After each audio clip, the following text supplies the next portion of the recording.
All right, welcome everyone. Great to see the audience filling out here for our those who are able to join us live. Good evening from Washington and good morning to those who are joining us from overseas. My name is Rosie Levine. I'm the Executive Director of the U.S.-China Education Trust. USCET is delighted to host this program today as part of our China Connection series.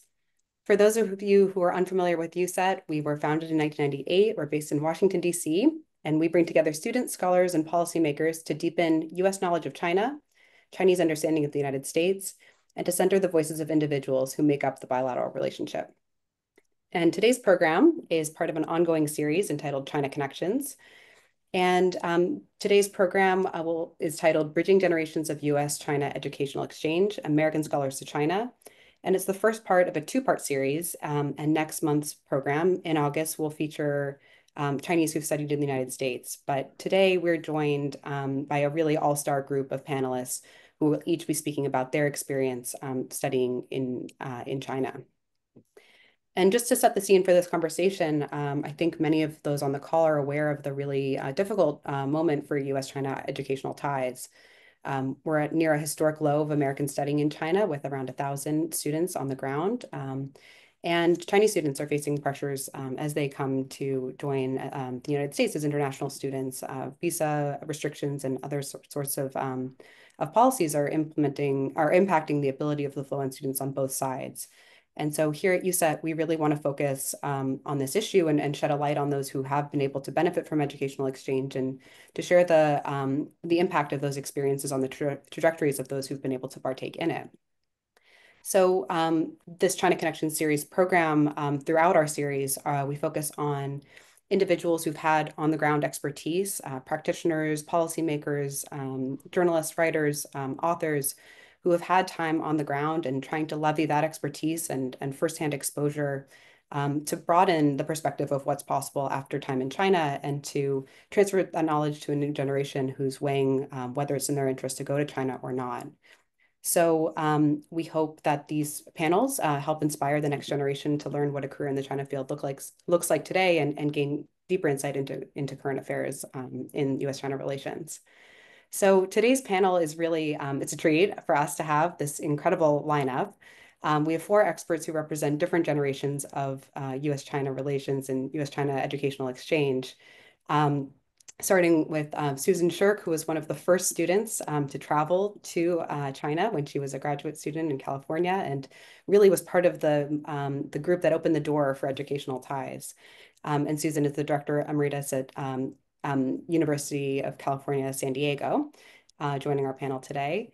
And next we have Peter Hessler, staff writer at The New Yorker, who really needs no introduction. His writing on China has inspired so many in the field to embark upon educational opportunities in China themselves.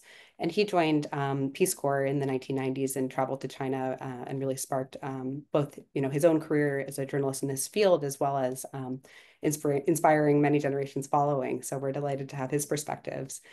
And lastly, we have Savannah Billman, who has currently serving as the Senior Digital Communications Associate at the National Committee on U.S.-China Relations, and is in our most recent generation of scholars who just went to China. She's been an alumnus of NYU Shanghai and the Yenching Academy program. And in addition to her role at the National Committee on U.S.-China Relations, runs a Career China newsletter and seeks to provide more professional opportunities for others who've spent time in China to help them get jobs in the China field. So she brings the most current information from China to this panel. And we're delighted to have them all in dialogue with Neysun Mahboubi, who's the director of the Penn Project on the future of U.S.-China relations at University of Pennsylvania, who is himself a product of educational exchange, traveling to China throughout his academic career, but has also been an enormous advocate of the current benefits and has really been on the ground most recently, I think coming back within the past month with the newest generation of students at UPenn and helping to seed the field with future generations of China scholars. So we are delighted to have this panel and conversation. And with that, I will turn the floor over to Neysun to begin our conversation and to kick off the conversation. So Neysun, over to you. Thank you so much, Rosie, for the very generous introduction and above all for this really wonderful opportunity to be in dialogue with people I respect so much on issues that I personally care so much about as well. And I want to compliment you, Rosie, and your team for all the work that you are doing in this area, supporting American students and scholars who are interested in going back to China, and of course, Chinese students and scholars who are trying to come to the US to study. Your work is important, your voice is clear, and I really want to express my own gratitude and admiration for everything that you're doing. I'm mindful as we start this conversation tonight that, like at many points in the past few years, US-China relations is at the top of the news cycle. At any moment in the next day or two, we may get news that the two countries have or have not reached some kind of a trade truce that may or may not bring down the tensions that have accumulated in recent years. And I know that many people in the audience are paying attention to that, as all of us on stage here. And at times you are trying to figure out, as I am, what it means for NVIDIA to sell H20 chips to Chinese companies, or what it means for the Chinese government to impose export controls on critical minerals. Um, those are all important questions. They are not what we are talking about here tonight. Here tonight, our focus goes, I believe, deeper than those types of questions and really centers on what it has meant for Americans like Susan and Peter and Savannah and myself over the past 40 to 50 years to have gone to China, to have experienced life in China, to have made friends, to have studied, to have learned the language, and how that has informed our lives and careers. All of us and all of you in the audience are very aware, as Rosie had said, that we have been at a historic low in recent years, at least within the context of the last 50 years. Um, as Rosie mentioned, I'm just back from 2 months in China where I met many, if not all, of the American students who are currently studying in China, whether at institutions like Yenqing Academy or Schwarzman College, NYU Shanghai, Princeton, Beijing. And as heartening as it is to see those students coming back, just about a month ago, I spoke to the 100 students currently studying in Princeton, Beijing. As heartening as that is, we are all aware that the numbers are just a fraction of what they were only a few years ago. And whether or not they can go back up to those kinds of numbers is very much in doubt. So that is the wider context in which today's conversation proceeds. I can't think of anyone better to kick us off than Susan Shirk, who, as Rosie said, was among the very first Americans to go to China in the lead up to, not even in the aftermath of normalization of relations, and whose life and career, I believe, have been deeply impacted by that experience. So, to get us started, Susan, could I ask you to reflect a bit on your China origin story? How did you get there? How did it matter to you in those early days, and then in structuring your illustrious career in all the decades since?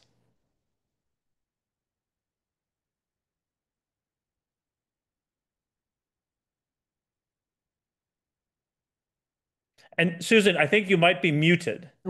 I have a house full of grandchildren, so beware. Um, so yes, my life was completely transformed by the opportunity to go to China in 1971. I started studying Chinese and Chinese history and politics in 1965 at Mount Holyoke College and then at Princeton. And I and why I was an exchange student in to Japan and became fascinated by Asia. But then China really grabbed me because it seemed that in Asia, everything historically kind of started with China. And meanwhile, China was just beginning in 1965, the very beginnings of the Cultural Revolution, which was quite mysterious. But on the other hand, I think back and I thought, wow, that was a very odd thing to do, to start studying China when Americans couldn't go to China. I might have spent my entire life never having gotten to China, because the two countries didn't have formal relations, and it wasn't possible to go to China. So it might have been my whole life like studying the moon, instead of what it means to me today, which is a place that I go frequently, have many friends that I've developed over the years, and yet I still find quite puzzling and many questions about China that I feel I don't understand. But the story is that I was in Hong Kong doing my dissertation research in 1971 because we had to study China at a distance. And of course, that's what many people are doing today again. Um, but so I was interviewing refugees, people who had escaped the People's Republic of China, because they were so frustrated and dissatisfied with the political system, the repression, and the violence during the Cultural Revolution. So I interviewed high school students, people who'd been high school students and who had come to Hong Kong.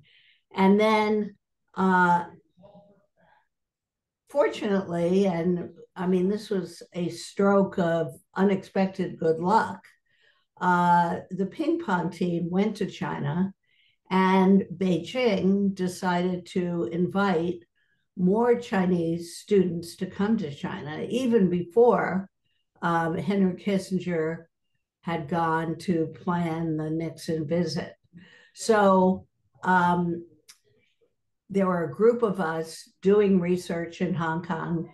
We were members of an organization called the Committee of Concerned Asian Scholars, who were critical of American actions in Vietnam during the war. So we were kind of young, not necessarily radicals, but critics of US policy. And we were invited to China for a month. We traveled all over China, and it was fantastic. You know, we visited people's communes, we visited factories, we went to Yan'an, the base area in Yan'an, and most dramatically, we were invited to spend 4 hours with Premier Zhou Enlai.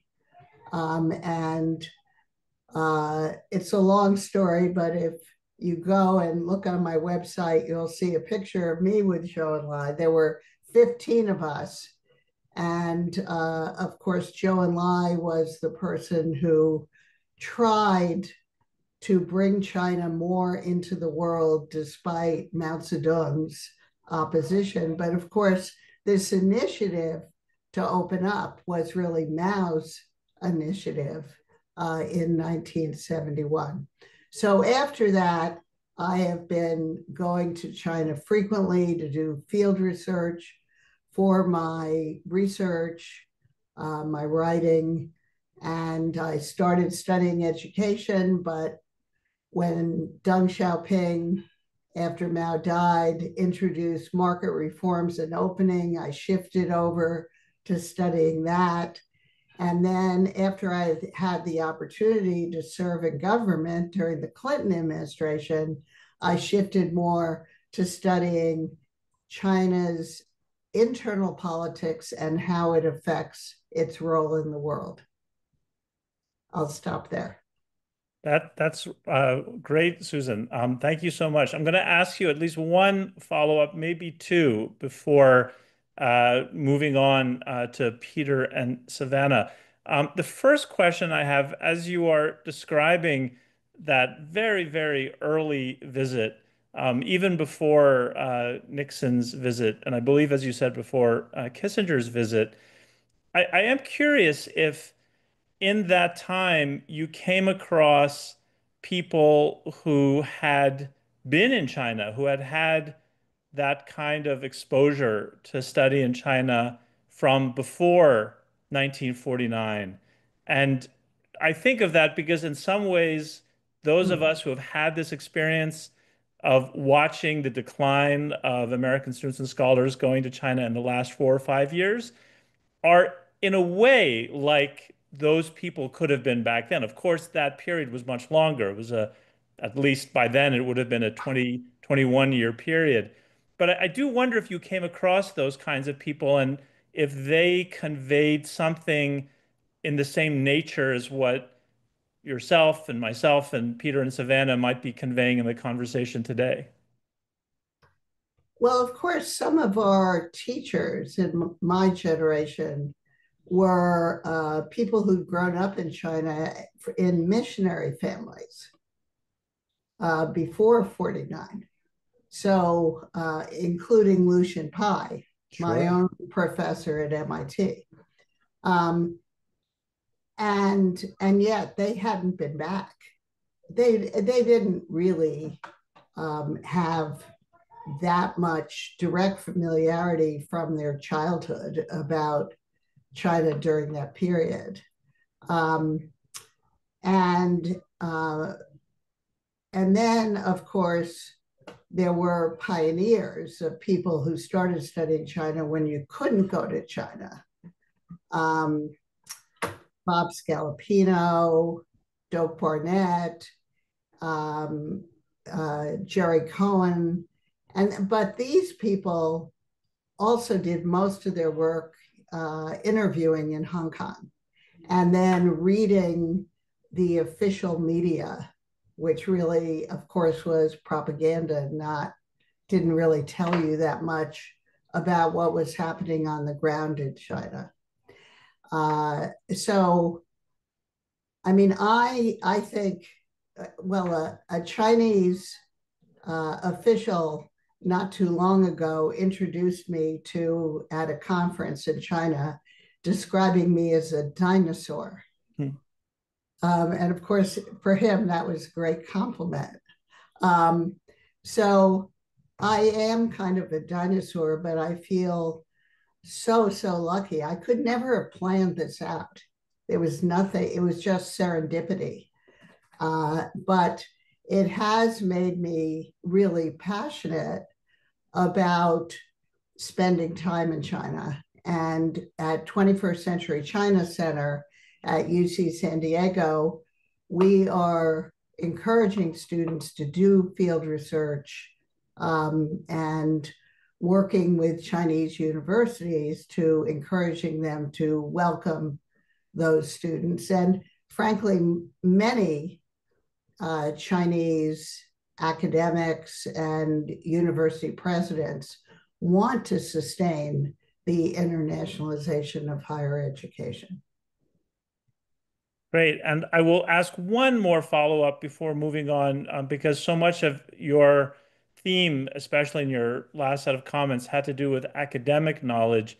Mm-hmm. I wonder, Susan, if you could just say a word about, you've been such a prolific scholar, such influential work over the decades.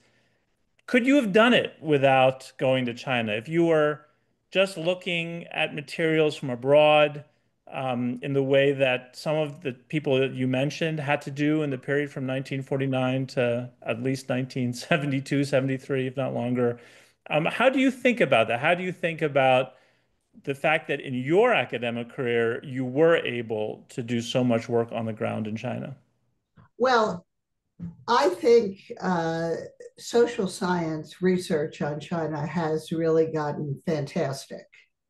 It is, and much of it is data based. And of course, the materials are much more prolific. The online materials, the uh, Chinese language materials, and economic data, demographic data. So you can do a lot at a distance with data. But I believe that being there on the ground gives you a different kind of feel for Chinese society. I believe that in addition to your specific research project that you're carrying out by a survey or by interviewing, observation, also in your peripheral vision, you pick up a tremendous amount of what life in China is like. And I think that kind of understanding is critical to having a really accurate sense of what life in China is today, and also projecting what it might be in the future. If you only look at data and you only look at one slice in time right now, and you don't realize what China used to be like and what China could be like in the future, it really limits your sense of possibilities. And it's likely to make your predictions also much more dire and to build greater mistrust between the two countries. Thank you, Susan. You know, I have so many more questions to ask you, but let's move on to let's put Peter on the hot seat. And now maybe looking at these same kinds of issues, but a little bit more from the perspective of journalism. Peter, tell us, what is your China origin story, and how did that early experience impact your life and career in the years since? Yeah, I mean, I went at a very different moment than Susan, but I think that one thing that I share with her is if I look back at my life, there's sort of my life before going to China and my life after going to China, in the sense that it was transformational. And that really, I mean, in some ways it's more of a line in my life than even having kids, which is supposed to be what you say when you talk about the turning point. But in some ways it was more dramatic for me. Perhaps because I really hadn't planned that. If you had seen me as a child or as a high school student, it wouldn't have been at all what would have expected or anybody around me. I mean, I grew up in mid-Missouri, went to a big public high school in Columbia, Missouri.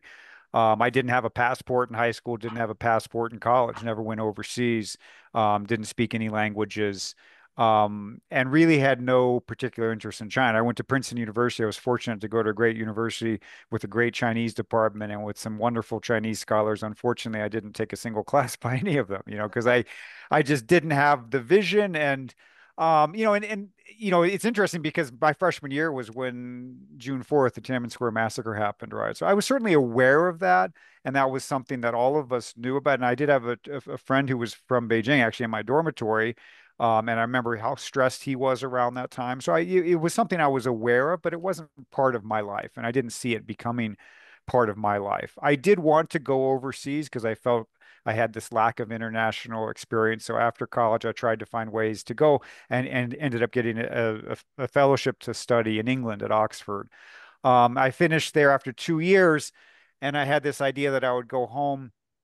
Instead of going home over the Atlantic, I would go around the world and sort of travel and see the world. I was also thinking about living somewhere and studying a language, and I wanted to think about where that might be. China was, again, not on my horizon, but I wanted to travel first to Eastern Europe, then to Russia, and then to Asia. And to be honest, I was more interested in Southeast Asia, but of course, China is in the middle of all of that. So I ended up I went to Moscow, and with a friend, we just bought tickets, one-way tickets from Moscow to Beijing on the Trans-Siberian Railroad. That was the way that I first went to China, and that was in 1994. There weren't many tourists on that train. They did have one car that kind of had all the international travelers, but also had some Chinese travelers and Mongolian travelers. There were two North Korean diplomats who would kind of give us the hard sell propaganda periodically.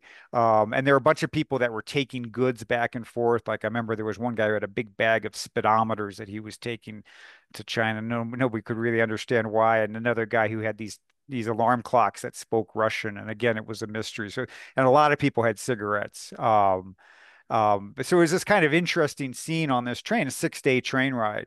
Everybody's smoking the whole time. Of course, the car was supposed to be non-smoking, and they had signs all over the car that said no smoking. And there was a Chinese guy who was in charge of he was the fuyu and, in charge of the car, and taking, kind of changing the boiled water and other things. And there was one passenger, a European, who would get very upset about everybody was smoking because there are these signs that says very clearly, no smoking.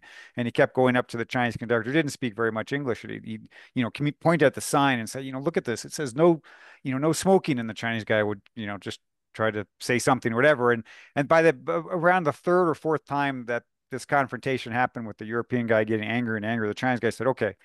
And then he went into his compartment and got out a screwdriver and took the sign off the wall.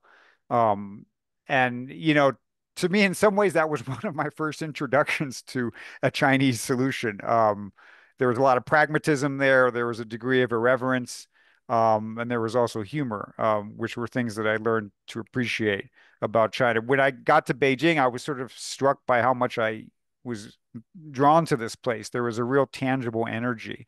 I ended up staying in China on that trip for about 6 weeks, traveling quite a bit around the country. And I realized that all of the very heavily political view I'd have of China, while I'm sure all of that was accurate, there was also another side of life there. And you had this sense that there was a real energy there and that people were finding ways to get things done. And it really made me curious. And I felt like this is, there's something going on here. And when you're thinking about a place to maybe live for a while, that this should be on the list. And by the end of that trip, I think I went through about 20 countries. I traveled for 6 months. I made the decision to try to go back to China. And around that time, the Peace Corps had opened a new program in China. And I'd always been interested in the Peace Corps, so I applied to go with the Peace Corps because I knew that they would give me language training. I would have some stability, but I would also be given a job and a role in a community in China. And so that's how I went to China for the first time to live in 1996. We talk about this being sort of an inauspicious moment in U.S.-China relations. 1996 also was not a very auspicious moment. I mentioned the Tiananmen Square massacre. That was not that long in the past, and people still talked about it a lot, not in China, but people outside of China. It was very much on our minds. 1995, 96 was sort of the Taiwan Straits crisis between, in the US and China. We're very much wrapped up in that. And so things often felt tense during that period. But one of the lessons I had was that those things are certainly part of the landscape, but there's also other dynamics going on. And I realized, there were so many, because I was sent to Sichuan in a pretty rural area, and very quickly I could sense this incredible generational change that was happening in terms of people who had previously not been educated, becoming educated, people who had been rural people, becoming urban people, and people who had previously been poor, reaching a new level of well-being and eventually prosperity. And this was because I was teaching in a college where almost all of my students had come from the countryside. So that was really my view of China. And I feel very fortunate in that was the first thing I saw. And also that my surroundings were Chinese education, which I think is always a great way to sort of come to know China because it is one of the great strengths of China, but it's also something that we can share. It was great for me to be teaching Chinese students, but also to be learning from my own Chinese teachers.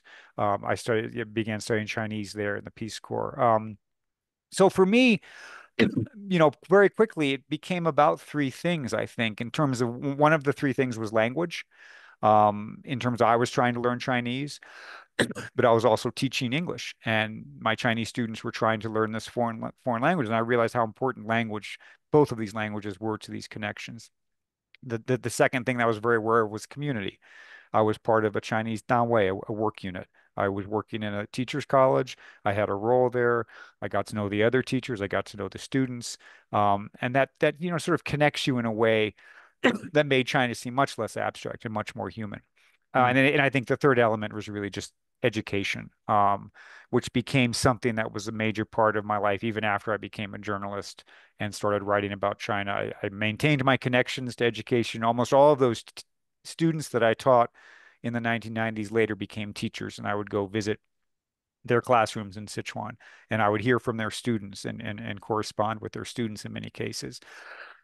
And then when I returned to China to teach again in 2019, I also enrolled my daughters in a Chinese public school for 2 years. And so for my wife and I, this was another aspect of education that we became familiar with. And again, it sort of helped to humanize China. But in terms of the impact on my career, again, it's before China and after China. It's hard for me to imagine how things would have turned out without that exposure. Um, and it really made an enormous difference to me and to my writing. Yeah, I mean the story of your going to China, teaching in the Peace Corps, it's so vivid and dramatic. You should really write a book about it. I'm sure it would do really well if you chronicled that experience. Yeah, I mean, it's funny that it's a joke, but it's true that like that didn't cross my mind for the first year and a half that I was in Fooling. I never thought about writing a book. And one of my writing teachers with about 6 months to go in my time in China, he had been reading my letters and things, and he wrote me a 1,000 word email, and he said in part of that email, he said, "Fooling is a book. Wow. You should write about this."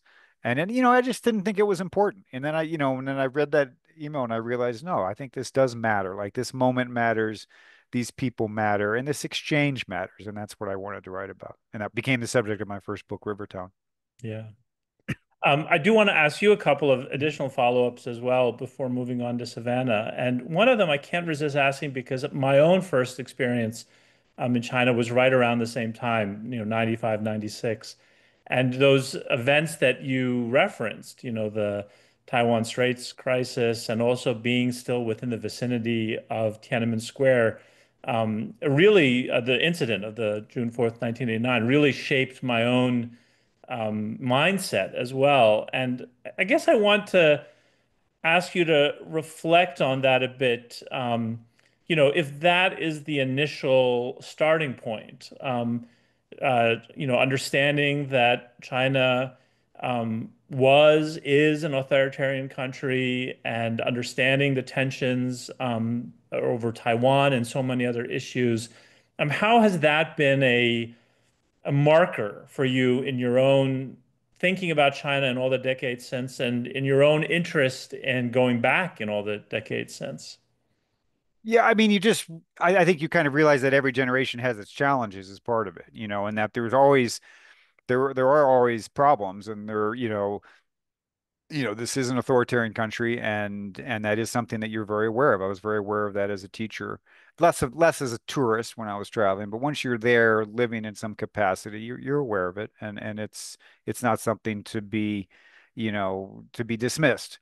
But you also realize that there's a lot of other things going on as well. And my role as a writer was always to try to balance these and to try to communicate the full picture. And to be honest, as a teacher in a place like Fooling, a lot of those big political issues receded pretty quickly because you're sort of dealing with the day-to-day challenge of trying to get your tones right, especially in a place like Sichuan where nobody has their tones right, and also just teaching my students. So your perspective often changes when you're there on the ground, with the project to do, with the job to do. And that leads me to my next follow-up, which is the theme that I think we've also talked about before.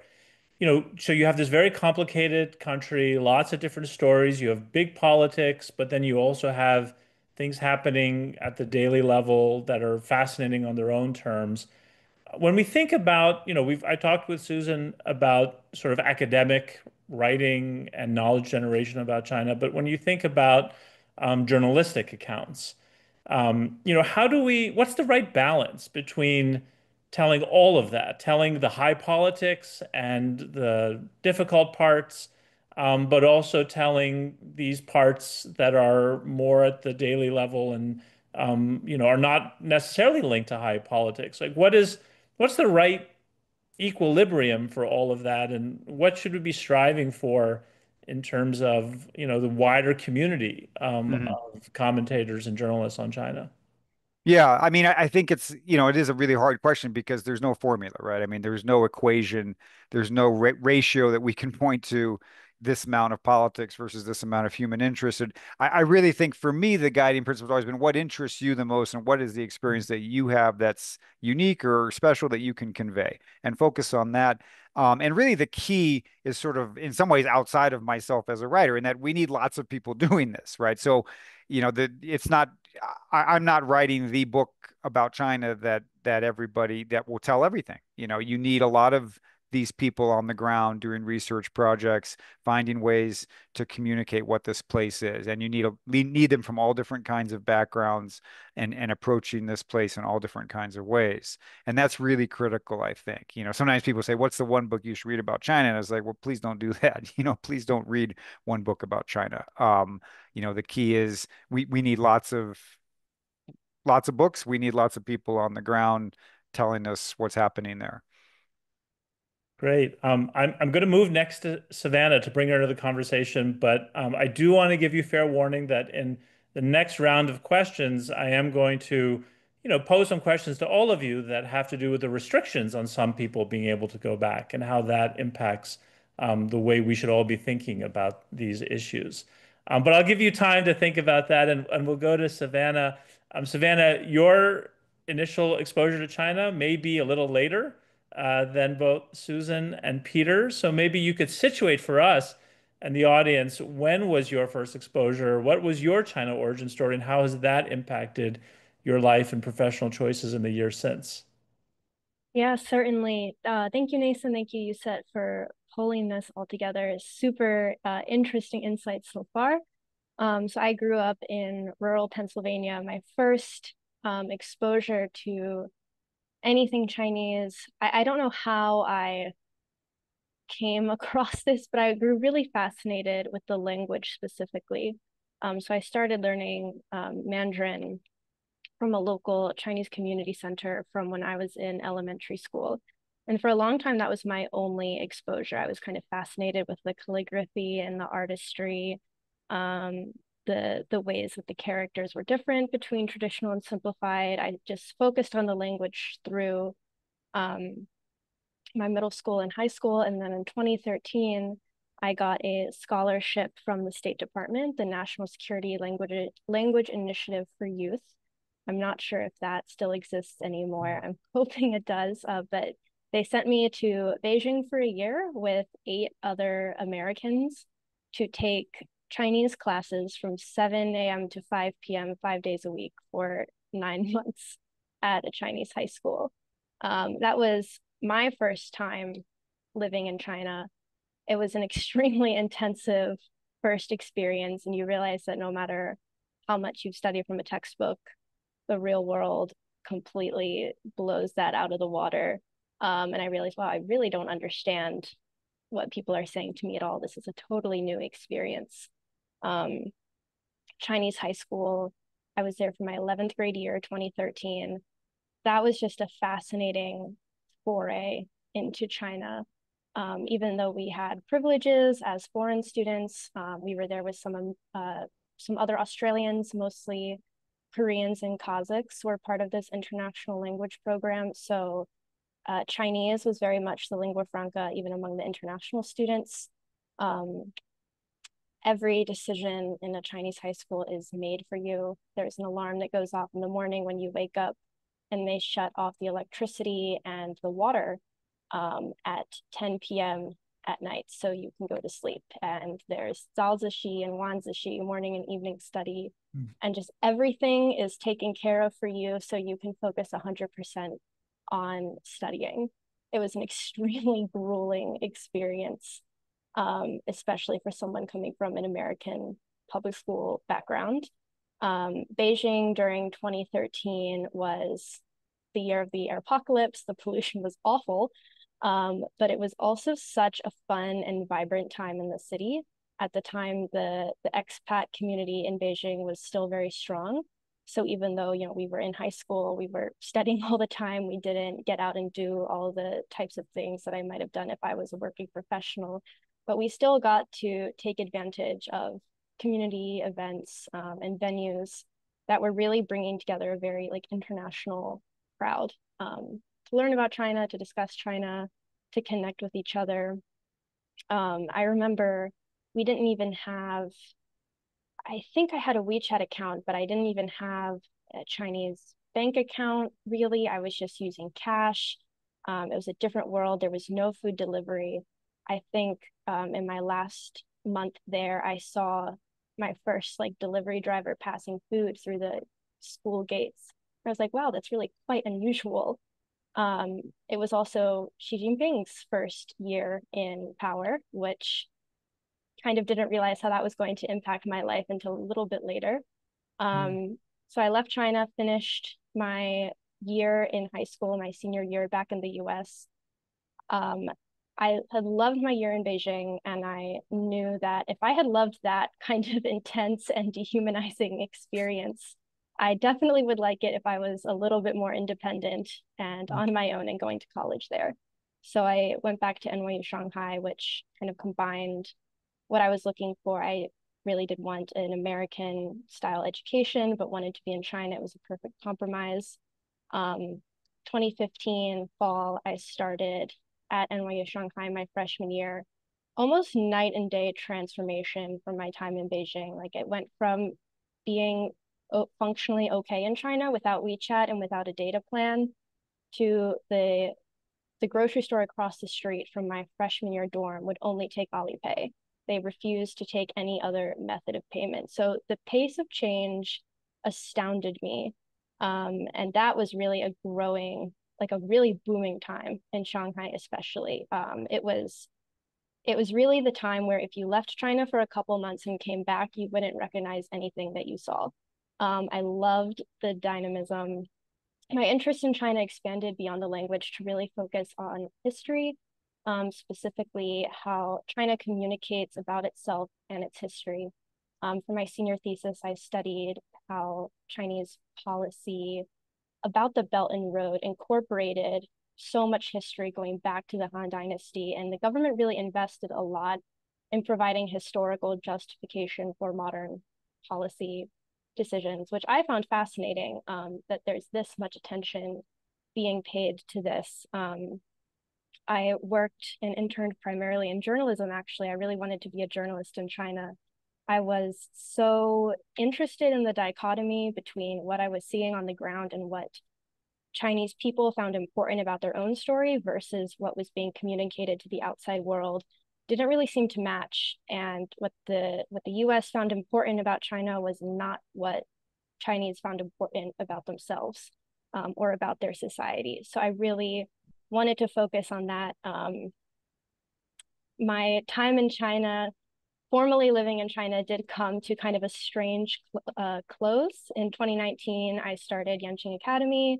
In 2020, there was this virus going around, so we all went home. And then a few months into 2020, all the student visas kind of got paused and canceled. So it was a bit of an incongruous end, not only for me personally, but for this kind of era. From my time there, living full time from 2013 to 2019, there definitely were visible signs of the tension and the tightening. I went from being a little bit aware, but kind of rather unaware of the larger political trends to following like press briefings from the MFA and from the Shanghai Public Security Bureau every day. So it was like things are changing quite quickly. And as someone who lives here, you have to know like what is being taken seriously, what is not being taken seriously. Yeah, and just coming to COVID, seeing that era of foreign exchange come to a close is very jarring. And for me, it was jarring in 2023 when Xi Jinping invited all of us Americans back. It's like, now, wait a second, I don't quite understand that after all of the previous 3 years. But that also just really shows how, you know, despite the policy shifts going on in Chinese academics and institutions and universities, like kind of truly valued having us there, I think more than I appreciated, in an environment where it's getting harder and harder to leave China. harder and harder to have candid digital exchange, our presence and our ability to go to China on a freer basis is still so important. Thank you, Savannah. That's really great. So I have a couple of follow-ups for you as well.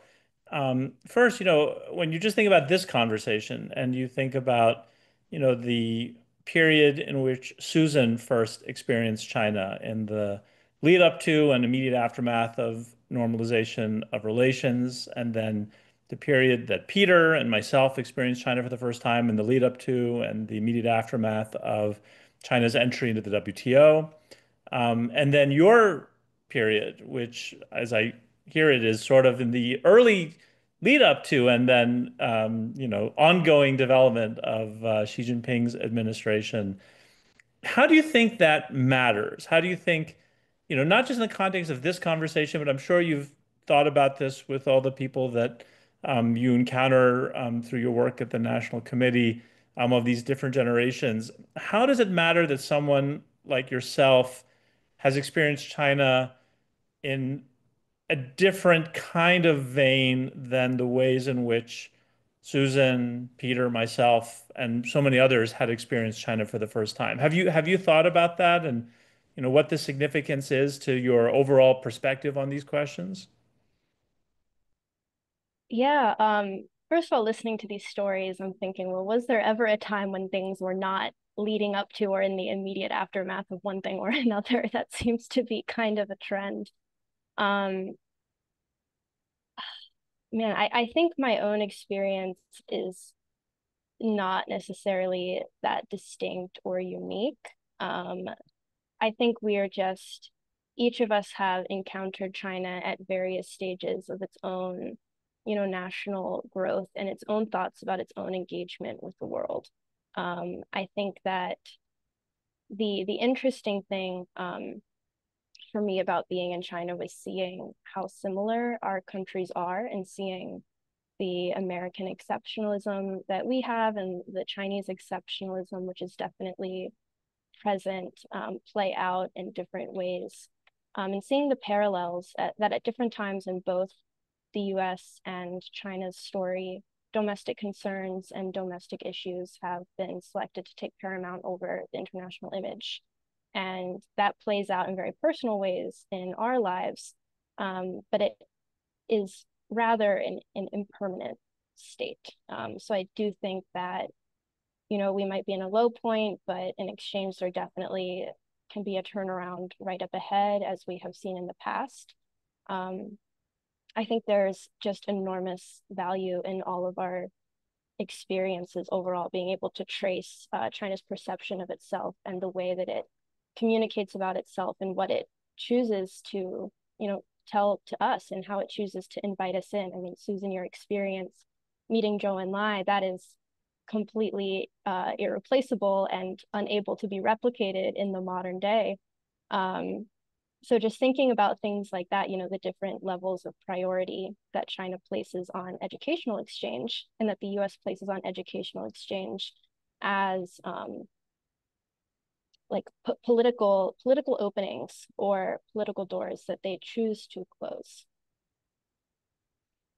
Really, really eloquent. And I will ask another follow-up in this vein. If you think about those different periods, um, Susan, Peter, myself, we were all at a point on the graph in which interest of students going to China was going to keep going upwards from the point that we first experienced it. But you actually sort of, because I think sometimes we forget that the beginning of the decline of American student interest in going to China, studying China, began before COVID. And so you kind of lived the inflection point. If we think of some of the maximal numbers being 2014, 2015, 2016, and I wonder if you have any views on that. Like, what did you detect before COVID, before it became impossible for students and scholars to go to China? What did you detect about why there was that shift from the graph pointing in one direction to the graph pointing in a different direction? Yeah, I think that's a really good question. There were definitely a lot of things I noticed. I did see kind of the expat exodus, especially American expat exodus beginning like 2016, 2017. I think a lot of people were there was a great sense of like energy and dynamism in China that I noted before that era, where kind of anything was possible. The rules are a little bit loosey goosey, you can kind of do what you want, but then legally, and through like the security tightening in various areas, a lot of those cracks started to be filled. So I think the sense of freewheeling potential began to decrease. And I think this was something that China saw in its own interest, to be a country where rule by law does equally apply to everyone, and foreigners kind of don't get a pass. And just because you live in a highly international city, you're not necessarily going to get a pass either on things that the government wants to fill in those cracks about. I definitely noted that in my own personal student experience, just like organizing various events, even working with Chinese students to organize events. It was like, okay, it has to be my name on everything, because the Chinese students don't want the risk down the line of having their name on this project that we're working on together, which was incredibly disheartening, to see like my Chinese classmates not able to get the credit that they deserved. But at the same time, just showed that there was a general heightening of risk overall. I think, I mean, that kind of coincided with things starting to come to light about what was happening in Xinjiang. There were a lot of domestic political trends in China that led the public debate sphere to start shrinking. And that played out in academic settings and social settings, in typical venues where foreigners and Chinese would meet and talk together. It played out across all those areas in a way that I think disrupted the previous 20 years that had been built up on the ground.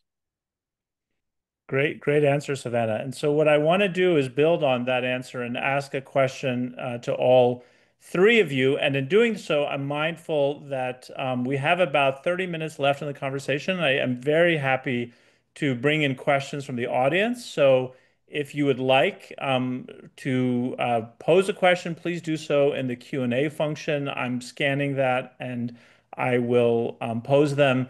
If you want me to or you don't mind me mentioning who you are, because there are many distinguished people in the audience. If you sign the question, that'll give me a signal that you don't mind me mentioning who the question comes from. But while waiting for those questions, let me pose this question to all three of you, building on what Savannah just said.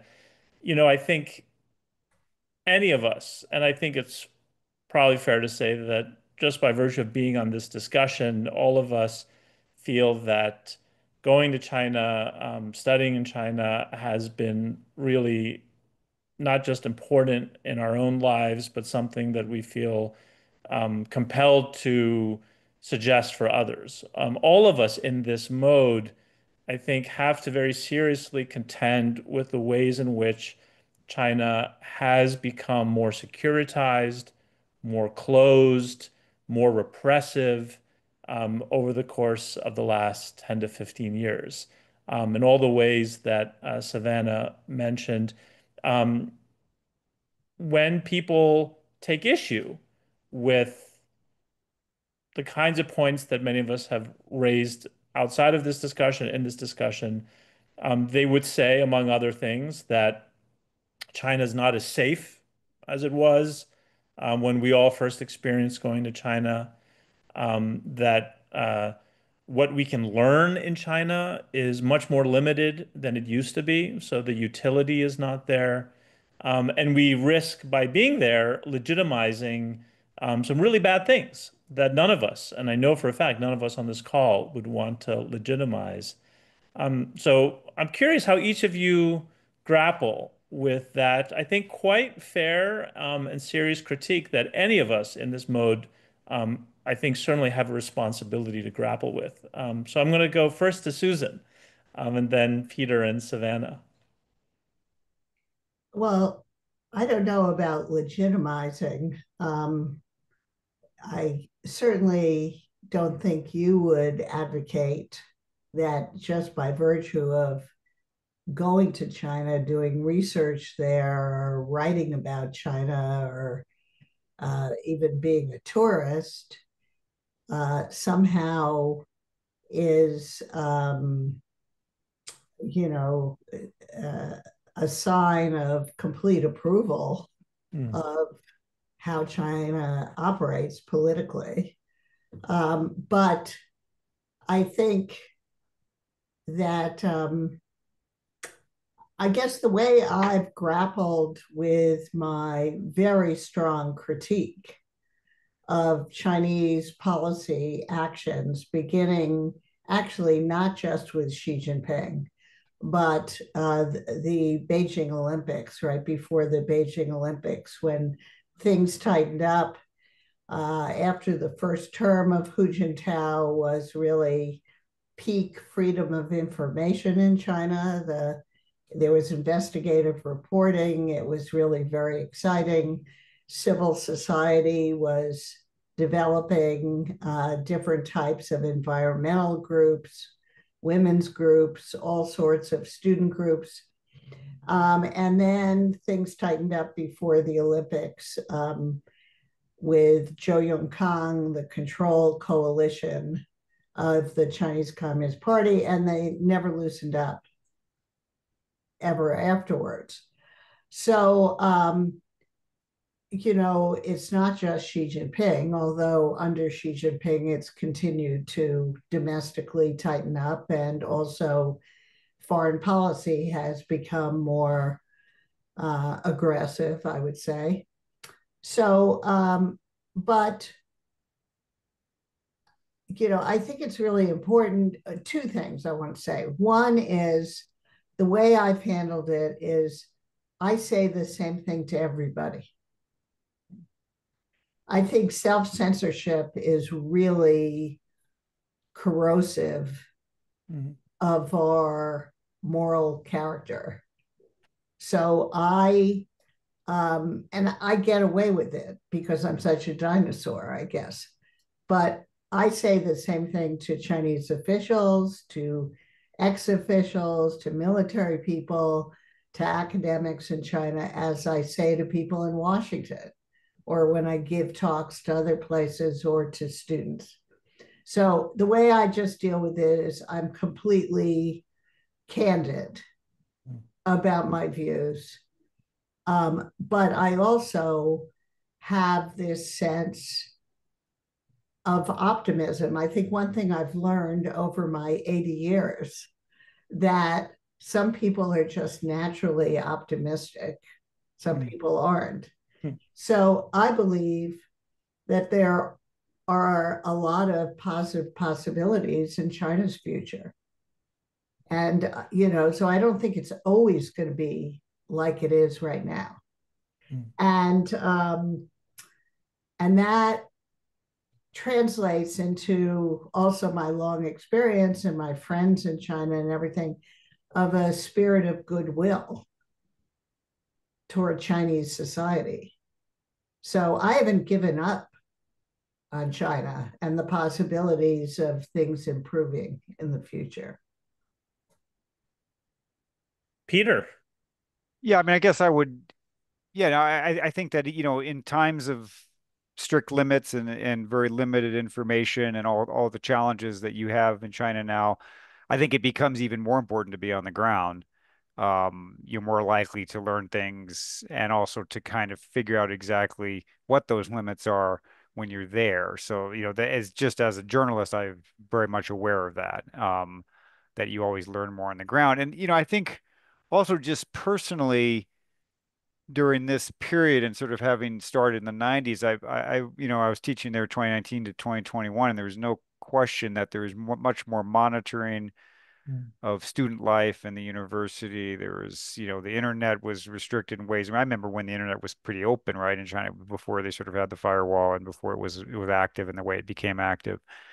Um, so there's all of these restrictions that you are very much aware of. But at the same time, I was impressed that I felt like people knew more than I remember them knowing. Certainly the young people. No, there is no comparison to what I remembered of young people in the 90s. The young people of this generation impressed me as savvier, much more aware. They had much more likely to have had international experience, to have some capacity with English or another language. Um, and so those things, they obviously seem to be somewhat at cross purposes, right? When you have this idea that restrictions have increased, but knowledge somehow has also increased. And it's a little bit like the other dichotomy you feel as a teacher or as an academic, which is that there are vastly more people who are educated than we remember from the 1990s or there's earlier generations. And yet there's also more restrictions, which is, it challenges us in a lot of ways. I mean, this is not the pattern you expect. And traditionally, when I went to teach in China, 1 out of every 12 Chinese could go to college. That was 8%, in 1996. By the time I went back in 2019, it was 51.6%. I don't think there's ever been a society that has had that kind of, increase, and especially not a large country. I mean, and the other country I lived in Egypt, when they did that in the 60s and 70s, there was a huge destabilization as a result. And you can see it in America to some degree in the 19th. American universities expanded in the 50s and 60s, and the student movements that came out around Vietnam and other issues were partly related to having more people who are educated, more people on campuses. So traditionally, that's a risky thing to do if you want to run a tight ship in an authoritarian country. Um, and that challenges us. It challenged me as a teacher. I thought about that a lot in China. I think about it a lot to this day. I don't have a simple answer to that other than somewhat connected to what Susan said, which is that we don't know where it's going. And these dynamics that may seem today to be very much, firmly in cement and unchanging, it may not be the way in 5 years or 10 years or 15 years. Maybe some of us end up being optimists. I would describe myself the same way, and maybe that's because of contact with young people in education over the years. But I keep the future open, and I think that's part of our role is to maintain an open mind toward the future, and that it's worth our own energy and our own dedication, but also worth, I think, encouraging other people. So I actually don't have any qualms about encouraging a young person to think about studying Chinese or, you know, having an interest there, going to live there, going to work there. I have two daughters who've kept up their Chinese since we left in 2021, and that's one of the reasons I think it's valuable and I think it's important. I'll just put a note that one of the questions that have come in specifically wants you to speak more to that. So I'll come back to that. But I do want to get Savannah's views on this question as well. Yeah, this is a great question. One anecdote that always comes to mind is when I had just graduated NYU Shanghai, I was just out on the street getting a baozi or something. This old Chinese man comes up to me, shakes his cane. It's like, "You foreigner, like, what are you doing here?" Hmm. I'm like, "Oh, I just graduated NYU Shanghai. I'm gonna go to Beijing and study history." And he just looks right at me. He's like, "Don't go there. They won't teach you the truth about history. You have to go to Taiwan." And then he just walked away, like total mic drop moment. We're Mhm. like in the middle of the street, broad daylight. I would not have had the guts to yell something like that out on the street. But I was always just so amazed at the understanding and the knowledge, the high level of awareness of domestic and international politics of the Chinese friends and just random people that I encountered. I was always asked probing political questions by random people on trains and in convenience stores and in taxis. Um, my Chinese journalist colleagues had so much creativity as they navigated increasingly strict censorship and just really working overtime to get the information out, even if they had to do so in such a subtle read between the lines type of way. They were determined. So I would say that like I echo Susan and Peter's optimism and just appreciation for um, how people in China are navigating these difficult questions themselves. And I think that is a huge benefit of going to China. You learn how to talk about these difficult questions in a productive way, in a wise way, in a way that your Chinese interlocutors feel they can enter the conversation with you. In my time at Peking University, although brief, we were able to host a discussion on the, at that time, just leaked Xinjiang police documents. And we were able to frame the discussion in such a way that most everyone, except for one or two students, felt very comfortable participating, the international and Chinese students alike. So just learning how to discuss these thorny questions in a way that like a productive conversation can be had is so important. And you only learn that by being there. You can only find those solutions by being there. You know, Savannah, a question that I've been contemplating posing to you, and I think you've just answered it, but I am going to go ahead and pose it in any case. You know, I think among the other things that I've already mentioned as to why some may be skeptical of, let's say, students going to China, I think there is this notion that, especially at this moment when China is stronger and more wealthy and more powerful than it was in earlier generations, that, you know, sending young, impressionable minds there from America, they may somehow like suspend their critical faculties and, you know, not pay attention to the darker sides of China. Now, obviously, you've already just in the way that you've spoken in this webinar have, I think, you know, clearly demonstrated the opposite of that. But I also wonder if you just want to say something on behalf of your generation, when people think, oh, these young people will go to China and they will suspend their critical faculties, what would you say to them? I would say that it's certainly possible to suspend your critical faculties anywhere in the world. It doesn't necessarily have anything to do with China. And just bringing in my work that I do, working on social media at the National Committee, we've seen a lot of energy from young people on social media who are very, very curious about China. And there's kind of an open sense that the US government is lying to them or exaggerating the dangers or risks of China. And you may argue that that has some truth to it. And I think that's actually a far more dangerous position for us to be finding ourselves in rhetorically and in the media landscape. Instead of pursuing a more nuanced communication about the other country, you know, if we slip into openly saying that this is a black and white scenario, you lead people to see things in that way. And then, you know, why be surprised when they fall either in the black or the white camps? You've set up that dichotomy, you've preset that in their minds. So I think it's really important for us to talk about both the quote good and bad and gray zone of China and the US and our own countries as well, just as part of keeping that landscape open so that we're able to approach China in the way it should be approached, which is understanding all of it. Wonderful. Well, I have to start posing these questions that are coming in on the Q&A and not just indulge my own interests. So I will start with a question from Jim McGregor, who thanks you all and compliments you all on your presentations today, and basically asks if the premise is that it is important to get more American students to go to China at the present time. What suggestions do each of you have to that end? What would be ways to encourage and facilitate American students to go back to China at the current moment? Who wants to go first? I'll stop calling on you in order. I'll say. You'll go first, Susan. Yeah.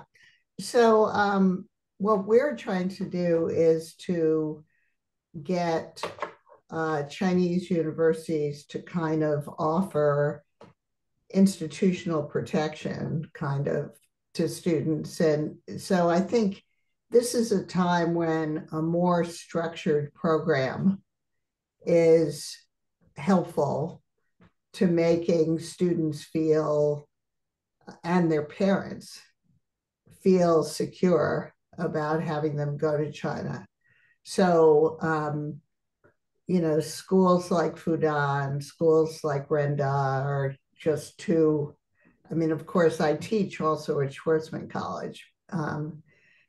And so I think that's important. And then those people who, and also to remember that the people who are being harassed or being prevented from leaving China, most of them are business people. So it's not, the risk to students is really pretty, just empirically, what we've seen is not great.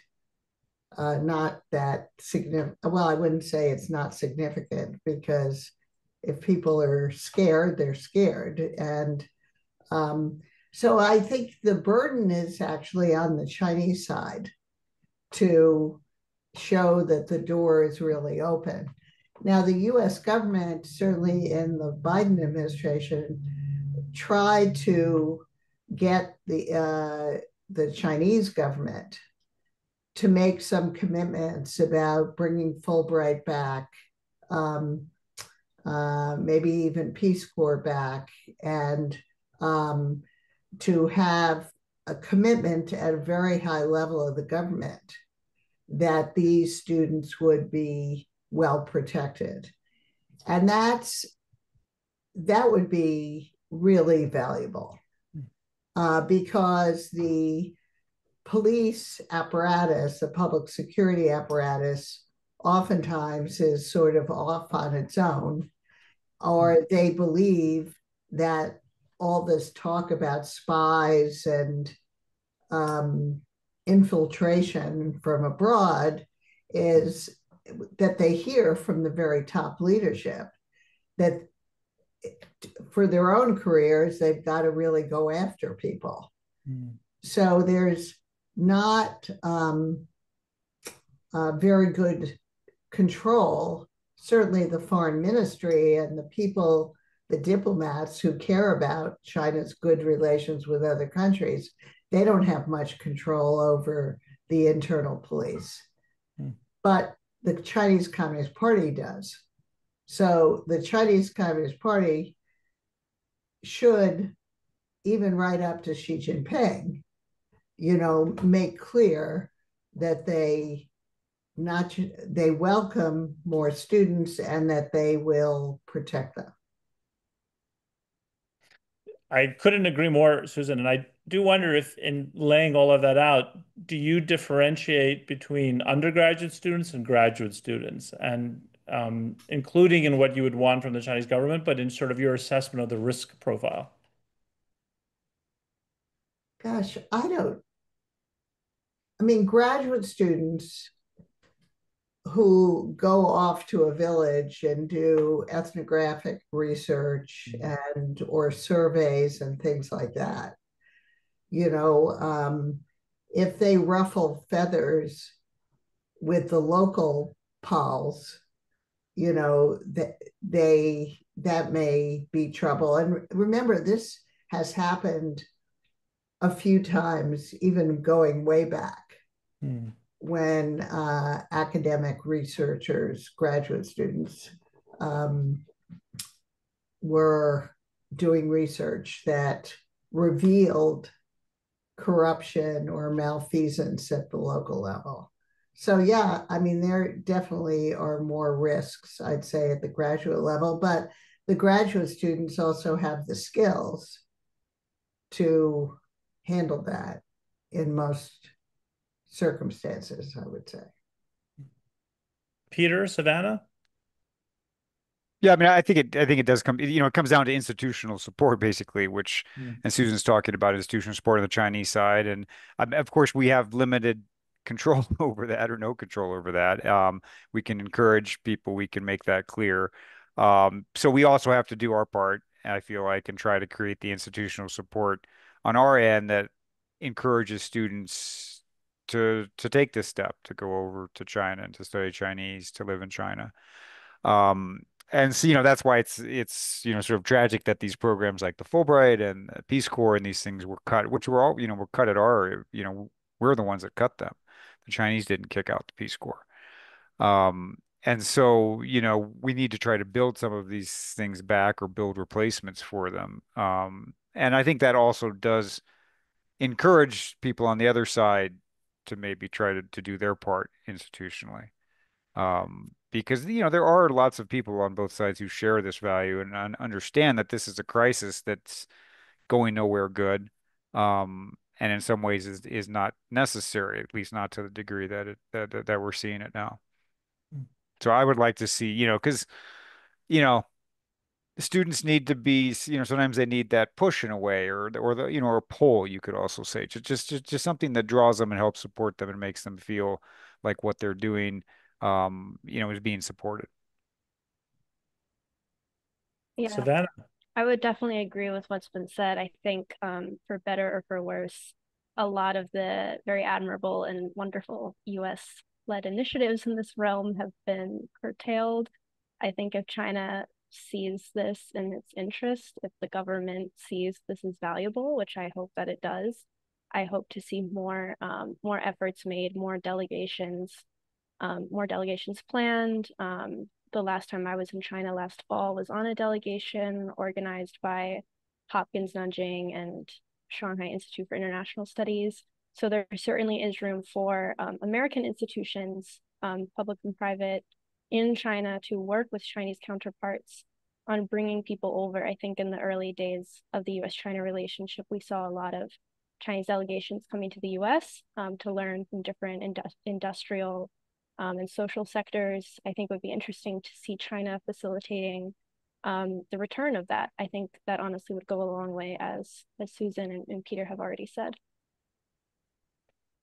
I can't resist asking a follow-up of all of you, which is, to the extent that the Chinese government has said that they are welcoming 50,000 students to come back. How does that matter in this picture?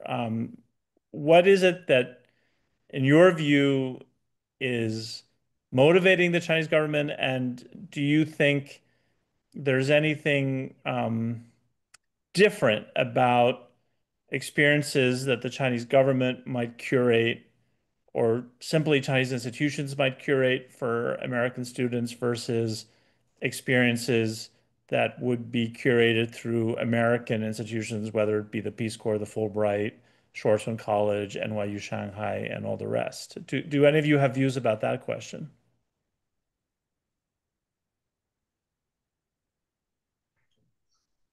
Leave it to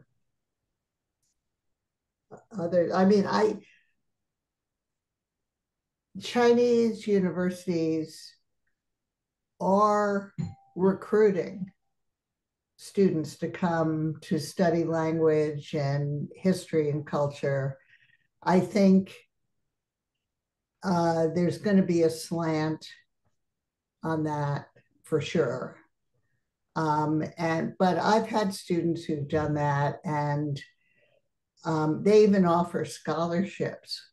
So if you're looking for a way to get to China, study language, and experience China, go in with your eyes wide open and expect that there will be some political spin here, but that you can still learn a lot. Yeah, I just want to highlight two recent ones of these that present like diverging viewpoints. A few months ago, there was an article written by a Duke student who went on I believe Duke, yeah, who went on a sponsored trip to China, and they were all over Xinhua, China Daily, in ways that were probably a little bit inappropriate, using their image, editing their words to be very praiseworthy of China in ways that weren't totally accurate. And that got, I think, quite a lot of criticism. I think even up to like the federal level back here in the US.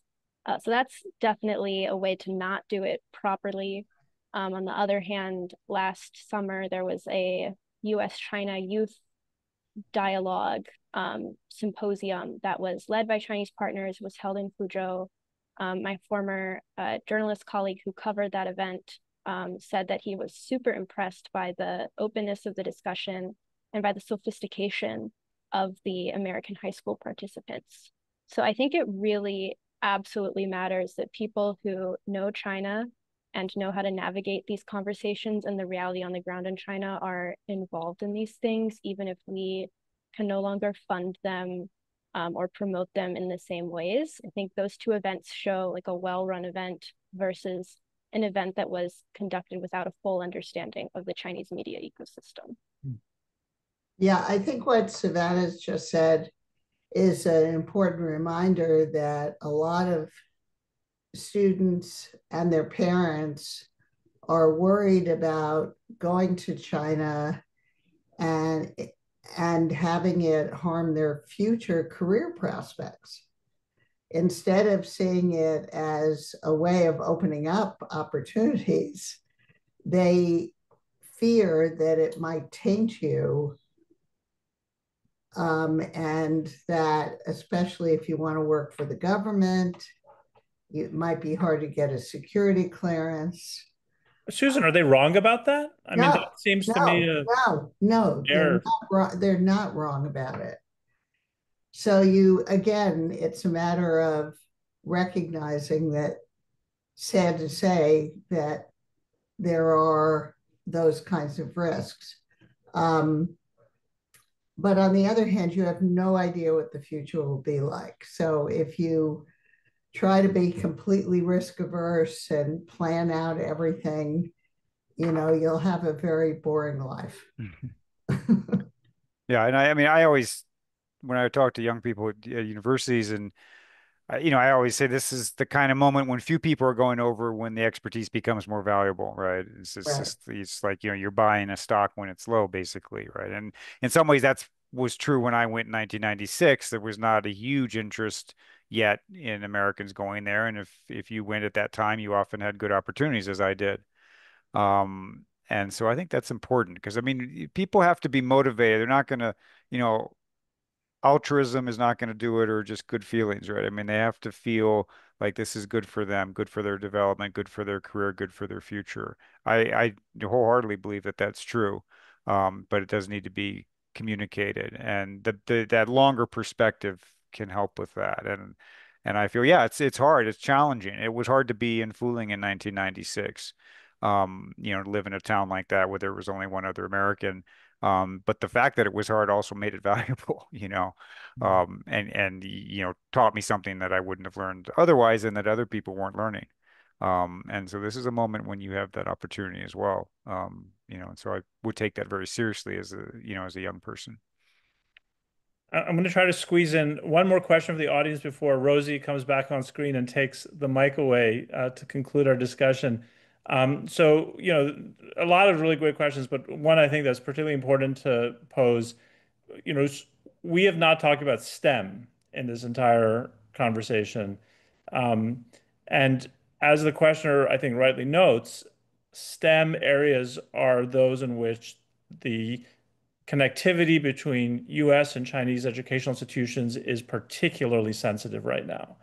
And so I wonder what you would all say about that, and have we sidestepped, something really important and not having directly grappled with STEM areas in this conversation? Yeah, I think it's a whole nother dimension. And, you know, uh, the National Science Foundation used to have all sorts of programs to encourage scientists to go to China and work in labs there. The Livermore and Los Alamos used to have direct exchange of visits and talk about nuclear safety together. I mean, there were a lot of and of course, the collaboration, research collaborations between Chinese and Americans and people from other countries are just vital to human progress all over the world. So, but it is a much more complicated issue, especially from the US side. Yeah, for Chinese coming to the U.S., right? It's something that is very high on their consciousness, obviously. Yeah. And as I understand it, that will be the theme of the counterpart discussion to today's discussion. So I'm sure there will be a lot of STEM talk in that one. And I see Rosie is on, so my mic is closing. So I am delighted to hand it back over to Rosie, and just want to thank you all for your incredibly thoughtful responses over the past 90 minutes. Well, thank you so much, Nathan. And enormous thanks on behalf of USCET to the entire panel for your really, really thought-provoking comments. And to our audience who joined live late and early, wherever you are, for being able to make it and to join this conversation and ask really thoughtful questions into the chat. So as Nathan previewed, we have another event coming up in August. It will be, as he noted, and as I mentioned at the beginning, on the inverse, Chinese students who've had formative experiences here in the United States and what that means for their professional trajectories as they continued on in their paths. And we really hope that many of you who've joined us online will join us for that session as well. So if you're not already following our social media and email newsletter, my colleagues have put that into the chat box function, so you can find the link there to join and get updates from USCET. And we hope that you've enjoyed this program, and we hope to see you online for future USCET programs in the future. So huge thanks to Neysun and the panel, and thank you all for joining us.